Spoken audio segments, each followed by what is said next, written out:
Excellencies, ladies and gentlemen, on behalf of the Democratic Republic of Timor-Leste, I wish to congratulate the United Nations Economic and Social Commission for Asia and Pacific, ESCAP, for 75th anniversary of its existence.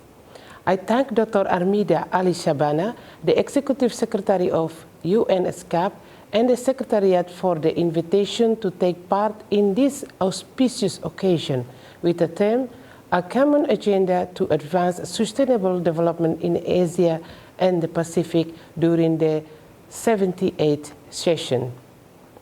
Excellencies, the global pandemic of 2019 disrupted the economic growth in many countries, including my own country, Timor-Leste. Besides the impact of the COVID-19, Timor-Leste faced a number of natural disasters such as floods, landslides, and the effects of El Nino droughts, which had a negative impact on our agriculture production. Excellencies, ladies and gentlemen, Timor-Leste's economy is heavily reliant on oil revenue.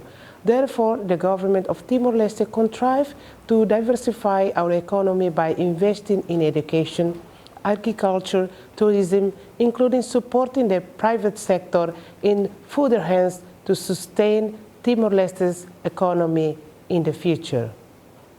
Consequently, the government of Timor-Leste, through the Ministry of Tourism, Commerce and Industry, facilitated financial support to Timor-Leste's young entrepreneurs for the short and long term. By investing in these areas, it will bring more revenue to the country. Excellencies, last year, our graduation from the least developed countries category was deferred following our request due to some sectors of vulnerability.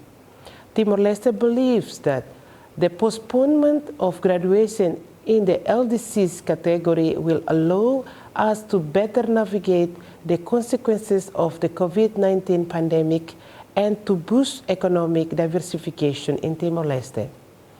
Our goal is to graduate in the right moment without limiting our possibilities to thrive in a fundamental moment of Timor-Leste's development.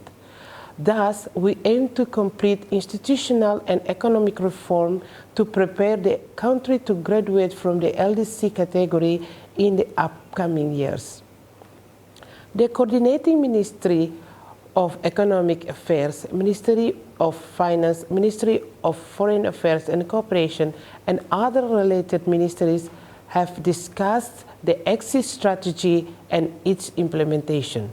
By emphasizing on the economic diversification and sustainable growth to achieve the goals, the Sustainable Development Goals, and the current Strategic Development Plan of Timor-Leste. Excellencies, apropos of the support measures, we are currently entitled and may continue to call for the financial and technical assistance, particularly for the elaboration of our smooth transition strategy. To this extent, we look forward to your availability and support. In relation to Timor-Leste's accession to the World Trade Organization, WTO, we have completely submitted our application to the Secretariat since 2016, and now under the national consultation process. We are currently in the process of fulfilling the domestic process and expected to finalize the accession at the end of this year. The domestic laws shall be based on the World Trade Organization standard and WTO accession roadmap. Excellencies, as the members of the LDC's country, we acknowledge the support of our donor partners and the international community. Lastly, we are humble requests in assisting us in the process of the exit from the LDCs, as well your valuable support towards our full member of the World Trade Organization. I thank you.